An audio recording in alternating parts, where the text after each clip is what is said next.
Good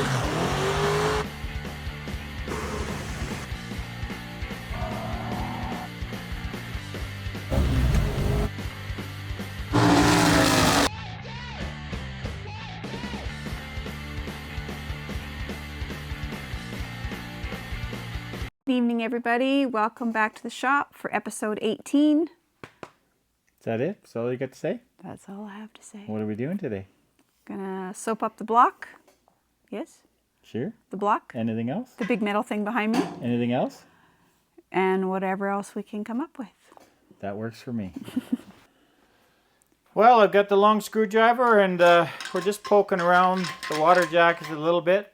We can feel on the bottom of the cylinders down in here a little bit of softness, so I think it's just a bunch of rust and debris, sediment. So we're just gonna shake it up by going down the water jackets and prodding around, then we'll flip the engine over. Hopefully it all comes out, and then we're gonna give it a scrub down.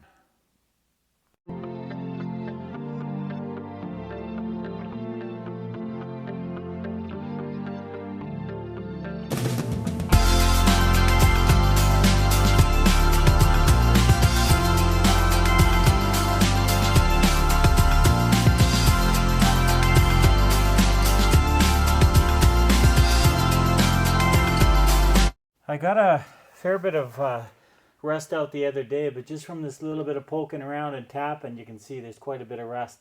It's pretty clean now, though. We're not getting much more, so I think we're going to go with that. And we'll start sudsing this lump of steel up. Okay, scrub, scrub, scrub. I have a feeling our dish is going to have a flavor of steel here. I don't have to ask where Shauna got these. Huh? It's time to change them out anyway. So. They're going to make the sacrifice for the whale. So this is hot, soapy detergent water. I'll give it a good scrub with this, and then probably should have used brake clean first and then done this, but whatever. Well, I think this would probably be first and then use brake clean to get off any soap residue.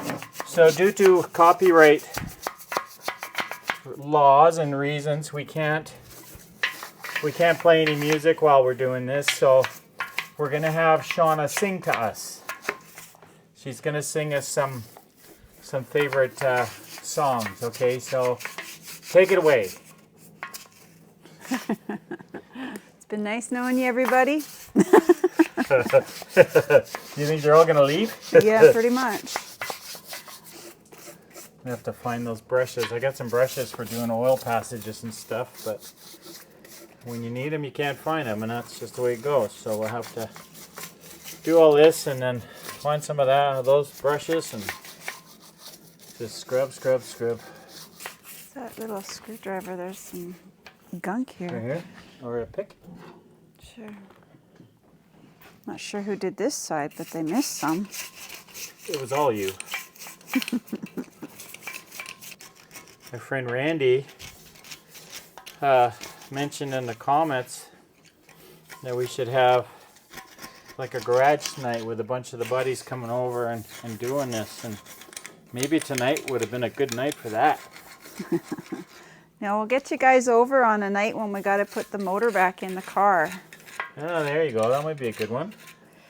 We think we're gonna put the engine in by itself and then the tranny separate from underneath, because even though it's a big car, it was pretty tight that way, doing it that way. So I think it'd just be a lot easier if we can just go straight down with the engine, bolt it up, and then do the transmission from underneath. Hey, I don't need a bath.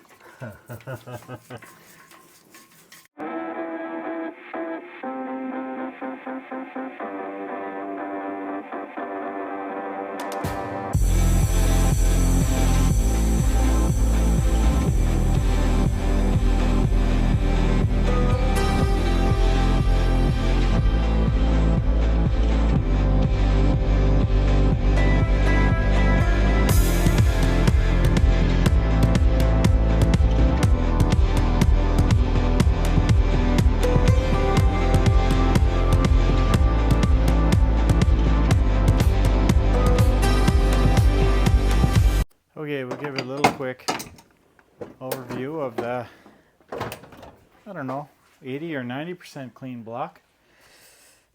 Sprayed it all down with brake clean and scrubbed some more, all the oil passages and everything. And we'll set that aside for the time being, and we'll go through the bores again until they come out spotless before we put the pistons in. Well, we gave all the pistons a good spray off with brake clean, just to degrease them and get any grit off. So they are pretty clean. There's still lots of varnish and stuff on the edge of the pistons here. I'm not sure if we're going to do anything about that or not. All the rings are nice and loose and free, and that's one of the main things you want. And same with this oil ring. It's all, and they were all like that. None of them were gummed up or any buildup inside the ring groove.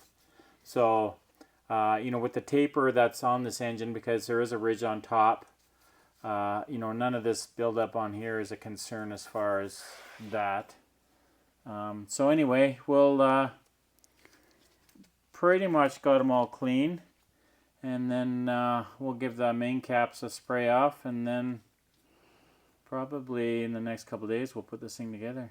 Okay, this will be just a little short video. We're not gonna make you painstakingly watch cleaning parts, because that's just extremely boring.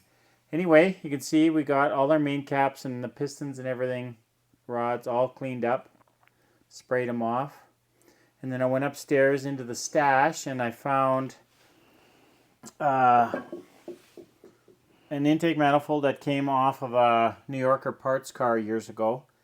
It had a nice rebuilt 440 in it, and so this is pretty much, it's a fairly low riser intake, so it's probably an aluminum version of a stock type intake. It's fairly mild, but I think that'll be ideal on Shauna's car. And then I've also got this carburetor. It's used, but very low miles on it. And this is a well, electric choke and then a vacuum secondary, which is what you want on the street for a mileage type build. This is a 670 CFM. It's probably in the ballpark for a good size for a 413. I do have some Edelbrock carburetors, being what are they, 600, 6 1/4, 650, somewhere in there, and a 750. So we can try this out, and we can try out the Edelbrocks as well, and we'll try and optimize for best mileage. Generally, I think the Edelbrocks get better mileage, but I guess it depends on your, you know, individual combinations and all of that, and there's lots of variables there. But and then you seen on the earlier video when I was tearing the engine apart, the timing chain and gears were pretty worn. I have another timing chain and gear off of a friend's. It probably got 500 to 1,000 miles on it. He gave me that with a matching cam, so I'm going to steal, probably, it's a double roller as well. I'm going to steal that timing chain. It was out of a 440. We'll put that on Shauna's engine, see if it's tighter than what was in there, because there was a bit of play in there. And we'll use that just to save a buck. And, you know, I want to use up all these parts that I have laying around. So that's where we're at today. I still got to finish off the heads. I've got to assemble the one head, and then the other head I still have to lap the valves and grind the carbon off and stuff. You know, a few hours work, nothing major. But there's no point in filming that again for you, because, you know, you've seen it on the other one. Anyway, this will be a short video. This is what we're going to leave it at today. This is nice and pretty clean. I'm going to maybe pick up some brushes tomorrow for cleaning the oil galleries. Long, you know, skinny bristle brushes you can go right down. So we'll do that and probably spray some more brake clean just to degrease and get stuff off. We'll go over these again before we put our pistons in. And I thought maybe I'll try and pick up some plastic gauge. We use that for checking bearing clearances. It's the cheap poor man's way anyway if you don't have all the measuring tools. I tried to get some yesterday, but at Napa, and he said they don't even carry that because it's, you know, not too many people using that. So I'll try our other parts place and see. I tried to look. I used to have some laying around, but I must have used it all up. So yeah, that's it. That's a wrap for tonight. Thanks for watching, and hopefully we'll get back to the shop tomorrow night. Thanks. Have a good night.